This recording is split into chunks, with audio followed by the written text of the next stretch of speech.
Мейірімдүү, ырайымдуу жана боорукер жараткан Алла Тааланын ысымы менен баштайбыз. Анын сүйүктүү акыркы элчиси, жалпы момун мусулмандардын пайгамбары Мухаммад алейхиссаламга салам жана салаваттарды жолдоо менен кутмандуу кушубак кечиңиздер менен ассаламу алейкум кадырман журтубуз, момун мусулман бир туугандар. Адаттагыдай эле сиздер менен орозодо 30 күн долбоорунун алкагында жолугушуп атабыз. Бүгүн бизде негизи адатта эки коногубуз болчу эле. Чукул арада программабыз башталардан алдын өкмөткө чакыруу болуп ошол жака кетти. Азыр мен сиздер менен кадырлуу конокторумдун бирөөсү менен эфирге чыгамын. Коногубуз менен тааныштыра кетели. Биздин бүгүнкү коногубуз Кыргыз Республикасынын Эмгек, миграция жана жаштар министрлигинин мурунку орун басары, коомдук жана мамлекеттик ишмер Нурушев Марат мырза. Кош келипсиз биздин студиябызга.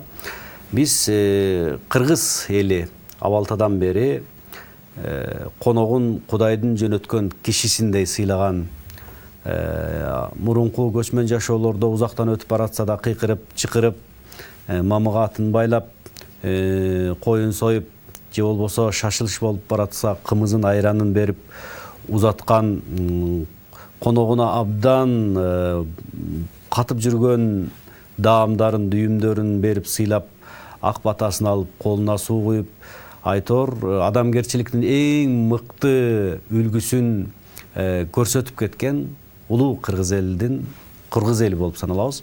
Ошондой эле биз, Кудайга шүгүр, биз коногун абдан сыйлаган, ак батасын берип, коногунун хидаят табышына көз жашын төгүп дуба кылган пайгамбардын дагы үммөтүбүз. Бүгүн сиздер менен биз салтта, динде жана бүгүнкү күндө конок сыйлоо адеби, ошондой эле туризм тармагында, туризм чөйрөсүн дагы кеп кылмакчыбыз. Бүгүн ошо Марат мырза менен алгач кебибиздин башында биз конокторубуз, көрүүчүлөрүбүз менен бир амандашып, саламдашып алсаңыз. Ассаламу алейкум, урматтуу көрөрмандар. Мен да ушундай сиздердин алдыңыздарга келип, ушундай теле берүүгө катышып атканыма кубанычтамын. Рамазан айы берекелүү, куттуу ай дейбиз, касиеттүү ай дейбиз. Сиздин оюңузча, сиздин көкүрөгүңүздөгү мындай сезимиңизде бул айдын берекесин, кутун, маңызын кантип түшүндүрө элеңиз өзүңүздүн сезимдериңиз менен? Албетте, бул ороз айы жөнүндө айтып бере турган болсок, аябай сөз көп. Бул ороз айы меймандостуктун, боорукерликтин, кайрымдуулуктун айы десек дагы болот. Себеби энди ороз айында адамдын көкүрөктөрү тазаланып, баягы сезимдери назик болуп, ушундай бири-бирине меймандос мамиле кылып, бири-бирин конокко чакырып, бири-бирине боорукерлик тартуулап, кайрымдуулуктарды көрсөтүп, бул ушундай бир жакшы ай. Бул ороз айын мен неме менен да салыштырсам болот да, бул баягы мугалимдерде, врачтарда дегеле бардыгы эле мына мамлекеттик кызматкерлерде деле болот. Баягы бир определенный бир убакыттын учурунда жана өзүнүн сабатын жогорулатуу боюнча жана квалификациясын жогорулатуу боюнча курстардан өтүп турат эмеспи? Бул ушул момун мусулмандын ар бир пенденин бир ошондой бир курс повышения квалификация десек дагы болот да. Себеби бир жылда бир жолу ошол Рамазан айында адам тамак жебей, өзүнүн эркин тарбиялап, өзүнүн кандайдыр бир терс сапаттары болсо ошолордон арылганга аракет кылып, жакшы сапаттарды ошону өзүнө үйрөнөйүн деп, ошону өзүнө сиңирип, мындай адатка айландырып, анан албетте бул меймандостук өзгөчө кыргыз элде бул өзгөчө ролду ойнойт. Себеби дегенде башка мамлекеттерге эле барып жүрөбүз, ифтарларына эле барып жүрөбүз, бирок биздин кыргыз элиндей ушул ифтарлыкка келгенде ушунчалык астайдыл мамиле кылып, аябай чоң көңүл буруп, өзүнүн берешендигин көрсөтүп тосуп алган меймандостук албетте биздин кыргыз элиникиндей меймандостукту өтө мындай сейрек кездешүүчү көрүнүш деп эсептейм. Кыргыздар байыртадан бери меймандос болгон. Анан өзгөчө бул орозодо ифтарлыктарды ал меймандостугун эң мындай жакшы көрсөтүп келишет да. Рамазан айынын ошол учурда бир жараткандын пенделерине жадырган бир берекелүү дасторкону, руханий дасторкону деп дагы айтсак болуш керек. Анткени ушул айтып атасыз кечиримдин айы деп адамдар бири-бири менен кечиришкени менен ошол учурда Рамазандын жанагы башындагы 10 күндүк, ортосундагы 10 күндүк, аягындагы 10 күндүк жараткандын мээрими, жараткандын кечирими, анан акырында барып тозоктон кутулуу бул адамзат үчүн бир сунулган бир чоң улуу мүмкүнчүлүк. Жайыл Кудайдын жайылдаштар конунда ошондой бир мүмкүнчүлүктөр бар болсо керек. Сиз ошол азыр бизде Кыргызстанда чындыгында эле тойлорубуз абдан көбөйүп, каада салтыбыз, үрп адаттарыбыз улантылып келе жатканы менен, бирок бул жакта да бизде бир аз кандай десем, кээде аша чапкандык болуп кетип жаткандай сезилет да. Меймандостуктен биз берешендиктин, жоомарттыктын жемиши дейбиз да. Бирок ошол эле күнүмдүк жашообузда, турмушубузда болуп аткан ысырапкорчулук бул эмненин жемиши? Эми ушул баягы ысырапкорчулукка келе электен мурун ушул меймандостук боюнча бир кыргыз элинин бир сапатына мындай токтолуп кетким келди да. Мисалы, альтруизм деп коет го, баягы эгоизмдин карама каршы сапаты. Бул альтруизм кыргыз элинде өзгөчө мындай көрсөтүлгөн да. Мен өзүмүн биринчи билимим ошол араб филологиясы, арабист болом. Араб туугандар менен да көп иштешип жүрөбүз. Алар өзлөрүн баягы берешен калк катары таанытышат. Тарыхта да ошентип айтылып келет. Бирок алар биздин кыргыз элинин ушул берешендигин көргөндө, меймандостугун көргөндө алар таң калышат да. Мен ойлойм, бир эле арабтар эмес, көптөгөн ушу бизге келген чет элдиктердин баары эле таң калат болуш керек. Себеби альтруизм кыргыз элинде кандай көрсөтүлөт? Бул өзүнүн акыркы нанын, же болбосо акыркы козусун союп туруп, ошону өзү эртеси күнү ачка кала турган болсо да, бирок бүгүнкү күндө ошону коногуна тартуулайт да. Бул деген аябай сейрек кездешүүчү сапат. Бул деген адамгерчиликтин бир чети караганда жогорку сапаты да. Өзүнө калбаса да ушул жолоочуга же болбосо конокко ошону тартуулап кетет да. Бирок ошол меймандостук менен ошо берешендиктин өзүнүн чеги болуш керек да. Ал чек келип туруп баягы ысырапкорчулукка өтүп кетпеш керек. Ошол меймандостук же болбосо жанагы берешендик бул баягы бир гана жараткандын ыраазычылыгы үчүн болсо, ошондо бул берешендик, анан меймандостук да. Анан ал эми баягы көп учурда бизде эл көрсүндүккө өтүп кетебиз. Кур намыс эл эмне дейт деген баягы маселе чыгып келип эле, анан баягы ысырапкорчулукка кылып, аша чабып тойлорду өткөрүп, аша чабып баягы дасторкондорду жасап, ошентип кеткенибиз. Эми бул албетте баягы терс көрүнүш. Бул балким ошол бүгүнкү күндөгү биздин элибиздин, ошол чыныгы биздин ата бабаларыбыз меймандостугун эмне ниет менен кылып келген, эмне ниет менен баягы берешен болгон, ошону туура түшүнбөгөндүктөн болсо керек. Же болбосо тескерисинче баягы бүгүнкү күндөгү баягы кур намыс, бири-бири менен атаандашууга өтүп алып, анан биздин баягы өзүбүздүн ата бабаларыбыздын салтынан сырткары чыгып кетип, анан ысырапкерчиликке барып атат да. Анан эми ысырапкерчиликтин натыйжасын билесиздер, бүгүнкү күндө кредитке алып той өткөрүп атышат, карызга батып машина алып атат, же кредитке алып үй алып дагы башка нерселерди кылып атат. Бул деген мен ойлойм, бул жерде баягы биздин элдин арабыздагы баягы каниеттүүлүктүн жоголуп баратканы дагы болуш керек. Мисалы, Кудай Таалам баардыгына бирдей бербейт да. Балким бирөө 2 бөлмөлүү эле батирде бактылуу болуп жашайттыр. Бирөө жөнөкөй эле 1 кабаттуу үйдө бактылуу болуп жашайттыр. Бирок баягы атаандашуу, кур намыс, өмүр бою бир кредит алып анан 2 кабат үй куруп алып, же болбосо жанагындай аябай кымбат тойду өткөрүп алып, анан кийин аны кыйналып, төлөп, анын артынан даже ажырашып кеткен учурларды угуп жүрөбүз да. Бул баягы ысырапкерчиликке ошол жагынан жол бербеш керек деп ойлойм.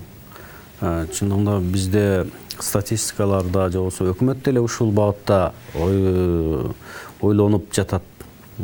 Кыргызстанда ысырапкерчиликти токтотуу, азайтуу боюнча сиз мындай чет өлкөлөргө чыгып жүрөсүз.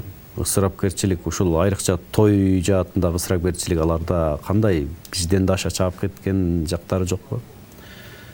Мен болгон мамлекеттерде бизден аша чабып кеткен тойду мен көрбөдүм да. Эми бар кээ бир жанагы арабтардын шейхтеринде ушундай кээде ысырапкерчиликке жол берген учурлар болот.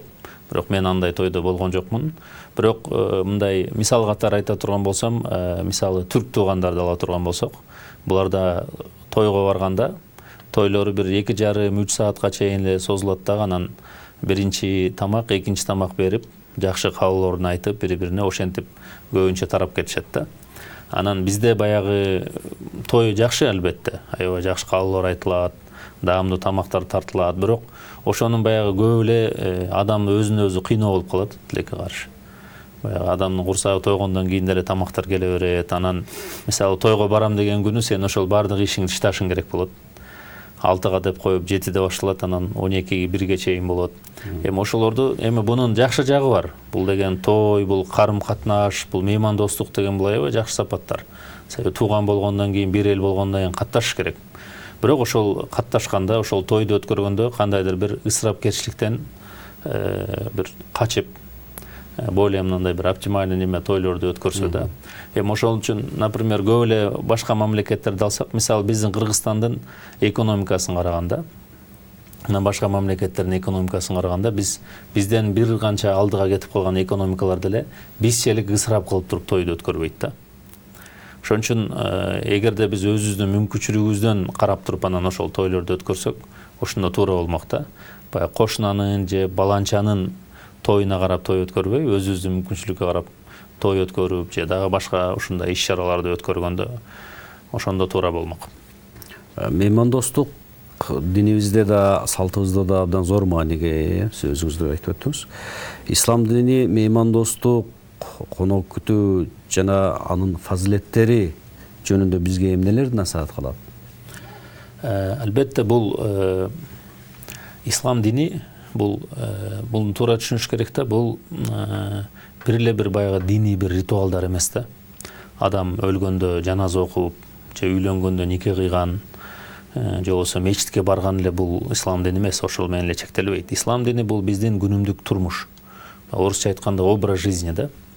Анан ошол ислам дининде негизги бөлүк болуп бул адамдын мамилелерине көңүл бурат да. Мисалы, кошунаңа жакшы мамиле кыл, туугандарың менен мамилеңди үзбө. Ал тургай пайгамбарыбыздын хадиси бар. Кимде ким тууганы менен мамилесин үзө турган болсо, анын дуасы кабыл болбойт депчи. Анан ошонун ичинде конокту сыйлоо деген келет да, өзгөчө мааниге келет. Мисалы, тарыхты карап көрсөк, Ибрахим пайгамбарыбыз деле эч качан өзү тамакты өзү жалгыз жеген эмес экен да. Сөзсүз бирөөнү чакырып, анан тамактанган экен. Жалгыз тамактанган эмес. Анан мына өзүбүздүн эле тарыхты алсак, бир 20 жылкы мурункун эле ала турган болсок, мисалы мен өзүм бала кезимде эсимде, чоң атамкына барып калсам, ошол жерде бир кой союлуп же бир конок куда тосулуп калса, сөзсүз бул буягына бир 2-3 үй, жогору жагына 2-3 үй сөз чакырат болчу конокторду.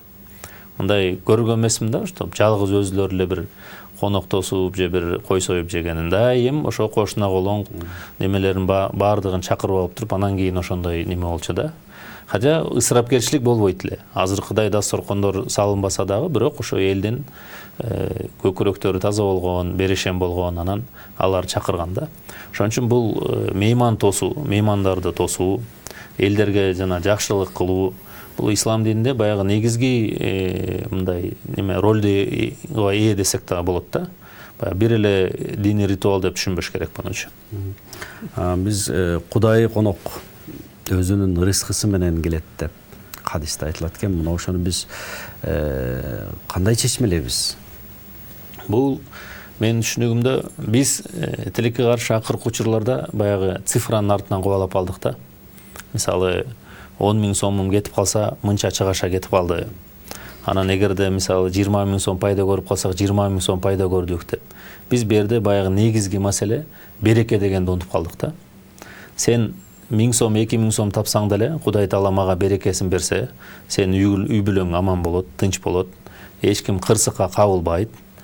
Сен мисалы күнүнө 10 000ден табып турсаң деле, Кудай сактасын, бир балаң оорукчан болуп калса, же болбосо бир какой-то мисалы аварияга түшүп келип калса, машинаңа канча чыгым кетип калат. Ошонун баардыгы бул береке да, берекенин жоктугунан. Эгерде береке боло турган болсо, ал кичине мындай пайда тапса деле, ошонун берекеси менен адам бактылуу жашашы мүмкүн да.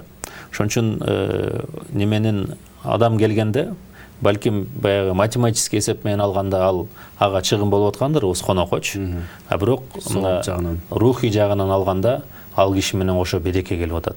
кыргыздарда да айтат го, канча пут кирсе ошончо кут кирет деп коет. Бирок тамаша иретинде да ырларда айтылат, бут эле кирет, куттан кабар жок дегендей мааниде. Балким бул эми баягы адамдын ниетинен болсо керек. Мен жана жогоруда токтолуп кетпедимби? Бул кээ бир учурда биз коноктосу болсун, же болбосо мына азыр ороз айында отурабыз, ифтарлыктарды өткөрүп атабыз.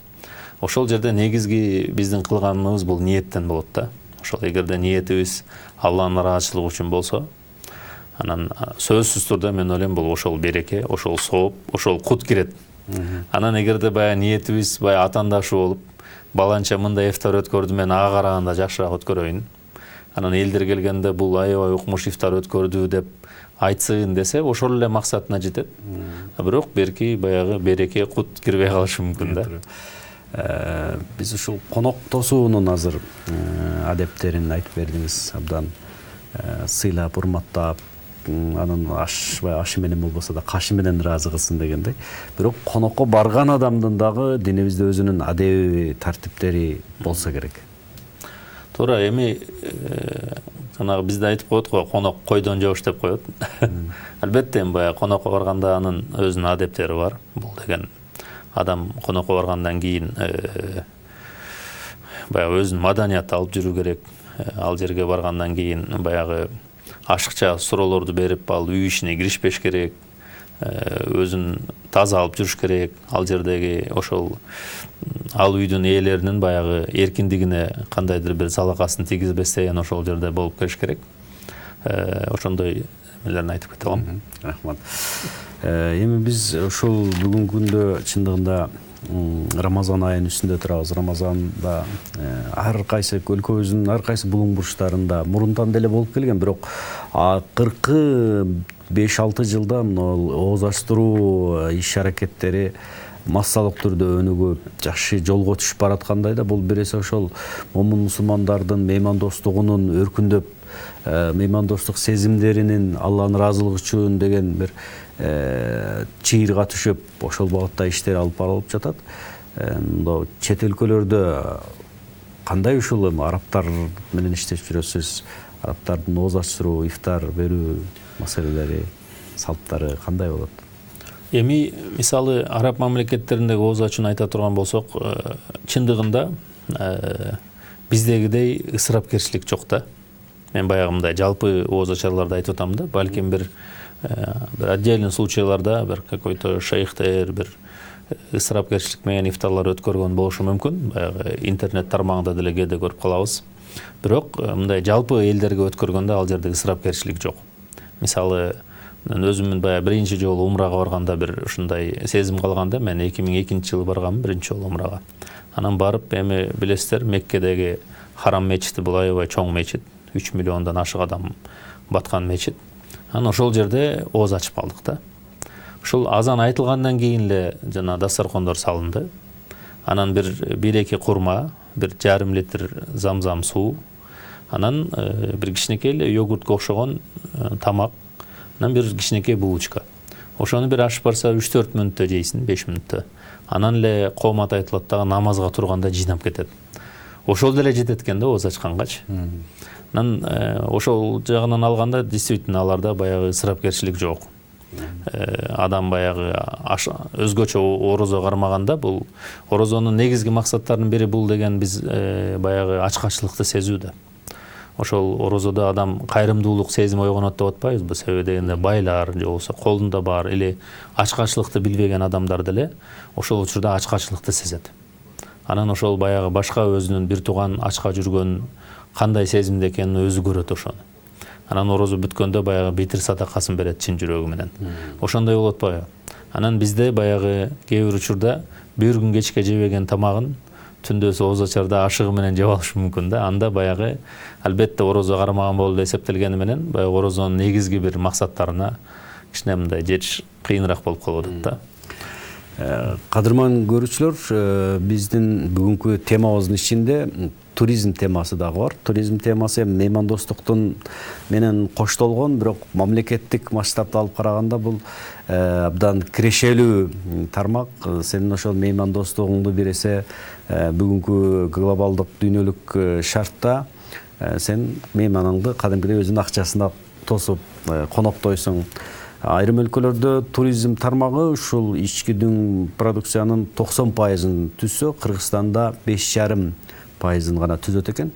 Дүйнөгө белгилүү Пассиан паспорт коому Кыргызстанды 2018-жылы мыкты туристтик аймактардын катарына кошуп, эң мыкты делген 20 алдыңкы 20-лыктын 18-инде Кыргызстан ээлептир да. Бул жерде эң биринчи эмеде Дания королдугуна караштуу Фарер аралы номер 1 орунга абдан кооз туристтик аймак деп эсептелген болсо, андан кийинки орундарда Пакистан, Иран, Сингапур жана Норвегиянын Лафатон аралдары кирген экен. Бирок ошол Борбор Азия өлкөлөрүнө ошо алдыңкы 20-лыктан жана 18-нчи орунда эле дедикпи. 18-нчи орунга Борбор Азиядан жалгыз гана Кыргызстан гана кириптир.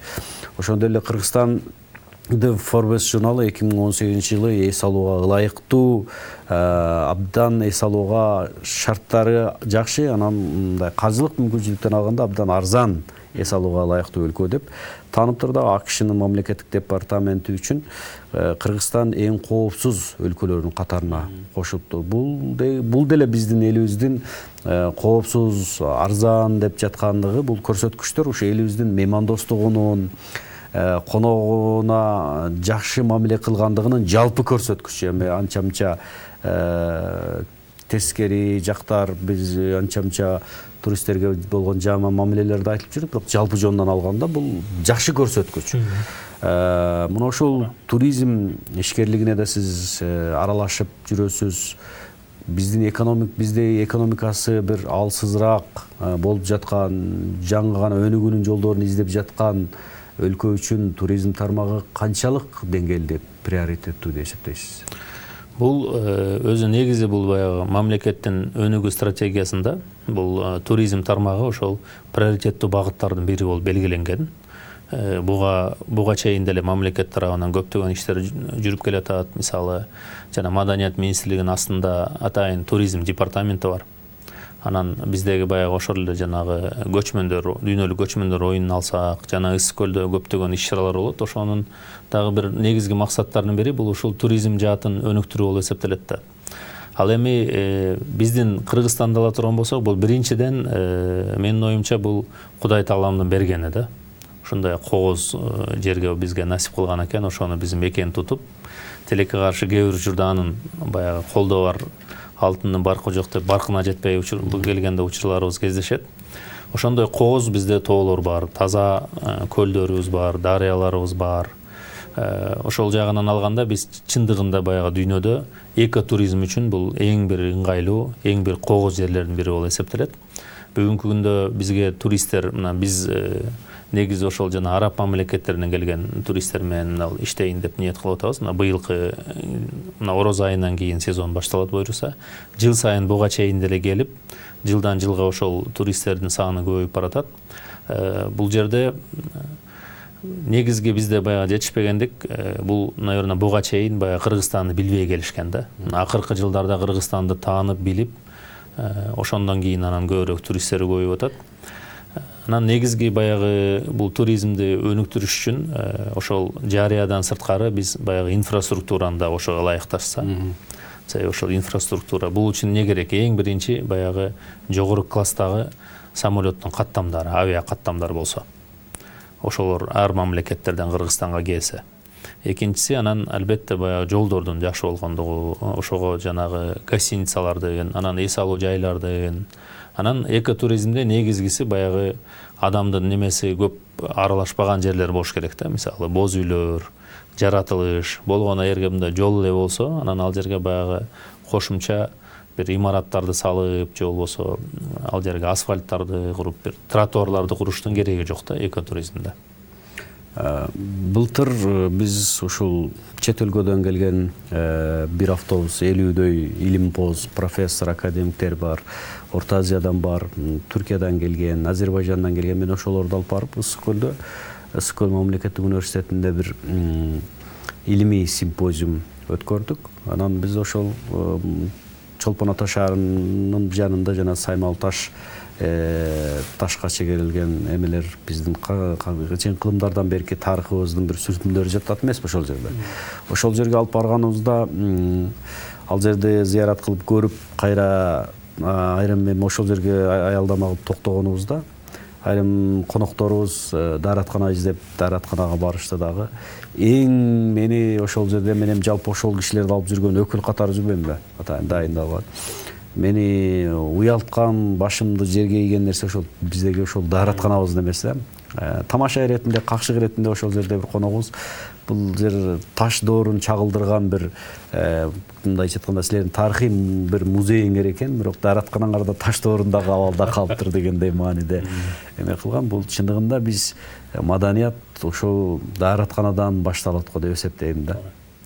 Бул жана жогоруда айтып кетпедимби, бул туризм өнүгүш үчүн бул инфраструктура өнүгүш керек да. Жакшы жолдор курулуш керек, жакшы гостиницалар курулуш керек.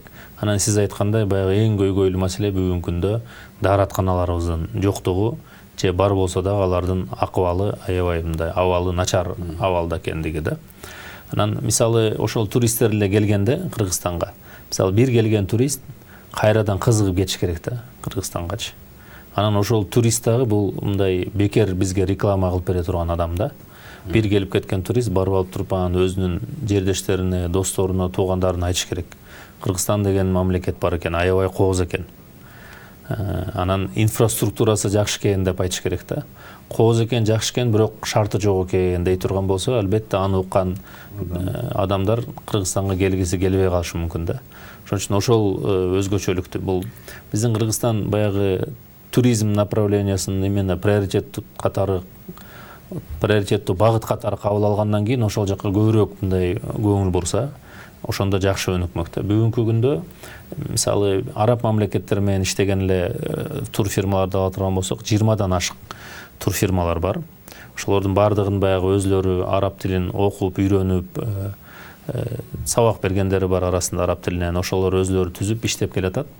Андан сырткары бүгүн атайын ошол тур фирмалар биригип бир атайын ассоциация түзүп атышат. Араб мамлекеттери менен иштеген тур фирмалардын ассоциациясын түзүп, бул да баягы мамлекет менен кандайдыр бир кызматташтыкты бекемдеп, алар менен биргеликте бир чогуу көйгөйлөрдү чечип, өзлөрүнүн көйгөйлөрүн жеткирип дегендей. Жана ошондой эле баягы ал ассоциация түзүлүп калса, баягы жаратылышты сактоого дагы. Көбү барат дагы биздин жаратылышыбызды мактаганы менен туристтерди алып барат дагы ал жерге таштандыларды таштайт, же болбосо от жагат. От жаккандан кийин почвасы күйүп калат дагы 3-4 жыл ал жерге чөп чыкпайт. Ошол маселелерди биргеликте чечип туруп, бүгүн бир алгылыктуу иш алып барабыз деп турабыз да. Сиз айтып атасыз, араб туристтер менен иштешип жатабыз деп. Мен билгенден деле ушул акыркы 3 жыл 4 жылдан бери көбөйүп, былтыр абдан рейстер көбөйүп атат. Быйыл да ошо рейстер жагы кандай болуп атат? Жаңы каттамдар ачыла тургандайбы? Менде бар маалыматка караганда, бүгүнкү күндө баягы Түрк аба жолдору менен через Стамбул келген биздин туристтерибиз бар. Анан негизгиси келип аткан бул ошол Дубайдан Бишкекке Fly Dubai деген авиа компаниясы бар. Анан жакын карада Air Arabian деген бул Шаржа Бишкек ошол каттамы ачылганы турат. Эгерде ал ачылып калса, жана мындан башка дагы мисалы бул Fly Dubai жанагы немеде эконом класс болуп эсептелет.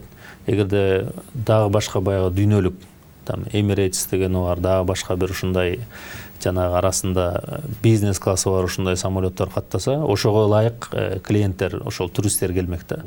Бизнес жанагындай VIP турист деп коет, ошолор да көбүрөөк келмек Кыргызстанга.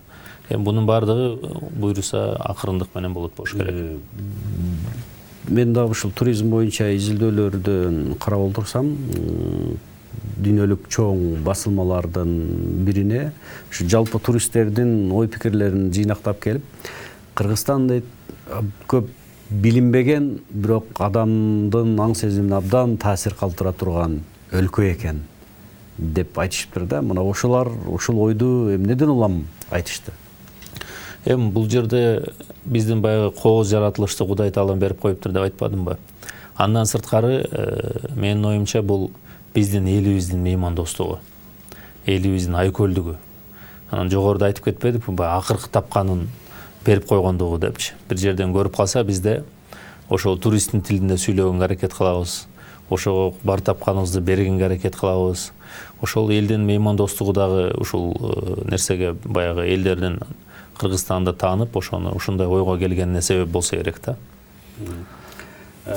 Бизде Кыргызстанда абалтадан бери эле ушул конокто сыйлоо абдан жогорку деңгээлде көтөрүлгөн, бирок бизде акты сатпайт, ушундай деген өзгөчө бир нарктарыбыз бар эле да. Бирок бүгүнкү күндө бул дүйнөлүк мындай рынок шартында бул нерсе салтыбыздан айрылып калдыкпы же кандай? Эми бул наверное салттар неме болгон да. Салттар заманга жараша өзгөрөбү деген. Заманга жараша өзгөрүлдү окшойт да, себеби мындай деле макал бар болчу экен.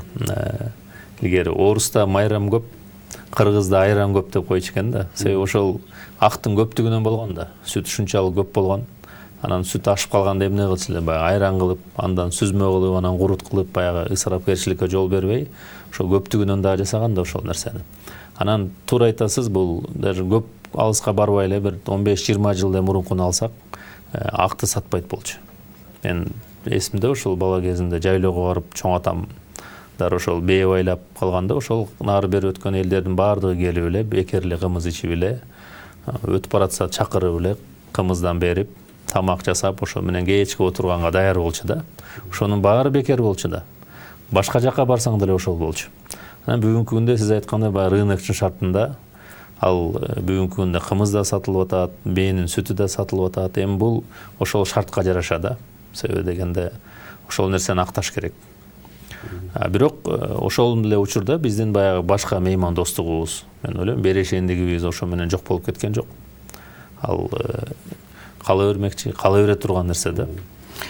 Бизге келген ошо туристтерди жеке секторлор деле тейлеп жатышат.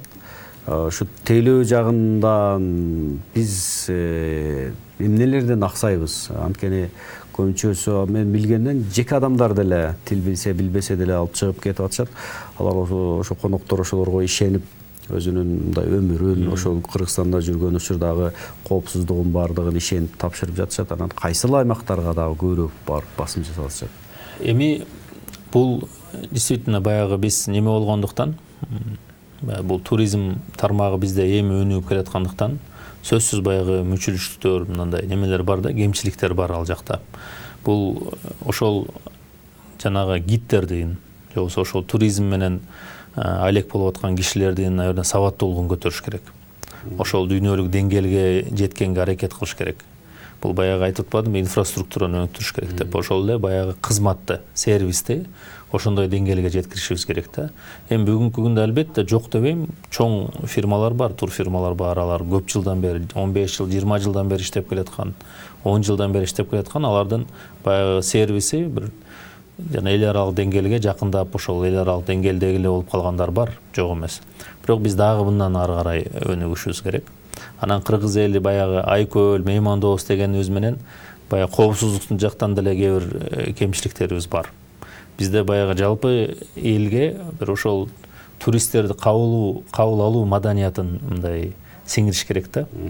Бул мисалы Малайзияга барып калсаңыз, ал жакта ушунчалык элдер ар бир туристти көргөн сайын жылмайып, кабыл алып, анан адрести сурасаң өзүнүн машинасына салып алып, же болбосо өзү айдап, артынан айда деп туруп 1-2 кварталга чейин айдап барып, бекер эле тыйын жок эле көрсөтүп коюп. Себеби дегенде аларда мындай түшүнүк болгондо, бул турист, бул биздин наныбыз. Бул биздин экономикага салым кошуп аткан киши деп кабыл алганыбызда туризм мындан дагы өнүгөт да. Ошон үчүн мен адашпасам, ошол Малайзиянын өзүнүн элинин саны 27 миллион болсо, жылына 24 миллион турист келет экен. И ошол эле жанагы башка мамлекеттер, Египетти алалы, ошол эле Дубайды алалы, ошол аябай көп туристтер келип атпайбы, чоң салым кошуп атат ошол экономиканын өнүгүүсүнө. Ошон үчүн бизде дагы баягы мамлекет дагы билиш керек, что бул инфраструктурага чыгарган жанагы салган акчасы бул эртең эле кайтып келет. И ошондой эле эл дагы түшүнүш керек да бул нерсени. Элдин арасында да ошол нерсе тараш керек. Чынын ошол жеке мамлекеттин жараны туристти тосуудагы мейманды өзүнүн жана айтпадыкпы, кыргыз эли конокту кудайдын кишисиндей кабыл алган деп. Ал коноктун динине карабай, расасына карабай, конокту ошол кудайдын жөнөткөн кишисиндей кастарлап тосуп ала турган болсо, ашы менен болбосо да кашы менен ыраазы кылып дегендей мамиле жасалса, анда туристтер чындыгында эле көбөйө бермекчи. Биз ошо чет өлкөгө чыгып калганыбызда биздин айрым досторубуз айтат, таксилерге түшкөндө абайлап түшкүлө, жолду мындай туура айткыла, багыттагыла, анткени эгер сенин мындай чет элден келген жаран экениңди билсе ала айландырып олтуруп сенден бир ала турган нерсесин 4-5 алып коюшу мүмкүн деп. Мына ошо бизде таксисттерди, жайлоодогу эмелерди, жайлоодо ошол туристтердин өтүп бараткан жолунда конгон журттагы адамдарды дагы атайын тренингтерди мамлекет уюштуруп, туристтердин кайрылып келе тургандай бир мыкты адамгерчиликтин шарттарын түзүп, анан сиз айтып өткөн бүт жолдор болсун, башка нерселер болсун, дааратканалар болсун, тыныгуучу жайлар болсун, ошолордогу шарттарды мыкты түзгөнүбүздө гана биз балким уран казууга, балким андан да зыяндуу кендерди казуудан түшө турган пайдага караганда туризмден дагы көп табаарыбыз шексиз. Кадырман конокторубуз, урматтуу меймандар, чындыгында биз жана башында айтып өткөндөй кыргыз эли айкөл, меймандос, берешен эл дейбиз. Меймандостугубуз дагы, манас эпосубузда дагы абдан мыкты чагылдырылган. Биздин динибизде дагы пайгамбар саллаллаху алейхи вассалам өзүнүн хадистеринде эгер бир адам Алла Таалага ишенсе, ахиретке ишенсе, коногун кастарлап, кадырлап, сыйласын деген өзүнүн хадисин, куттуу хадисин айтып кеткен. Андан сырткары дагы конок бул Марат мырза айтып өткөндөй өзүнүн куту берекеси менен келет. Ага жайылда соркон, акта сорконун жайып, колундагы бүт болгон мүмкүнчүлүгүн ысырапчылык чектен өтүп кетпегендей деңгээлде мейман кыла турган болсо, анын ар бир эмгегине жараша жараткан Алла Таала эсепсиз соопторду бере бермекчи. Кыргыз элибиздин ылайым эле ушул меймандостук сапаты дайыма өөрчүп, дайыма өзүнүн ысырапкерчиликке жол бербей, мына ушул нарк населибиз кылымдарга чейин сакталып кала берсин. Мамлекетибизге көптөгөн туристтер келип, алар да Кыргызстаныбызды дүйнөгө даңазалап, элибиздин, мамлекетибиздин багыты мыкты дагы жолдорго түшө берсин деген тилек менен бүгүнкү көрсөтүүбүздү аяктайбыз. Эртең кайрадан ушул сааттарда 21:50-дө түз эфирден көрүшкөнчө аман туруңуздар, кармаган розоңуздар кабыл болсун. Ассаламу алейкум ва рахматуллахи ва баракатух.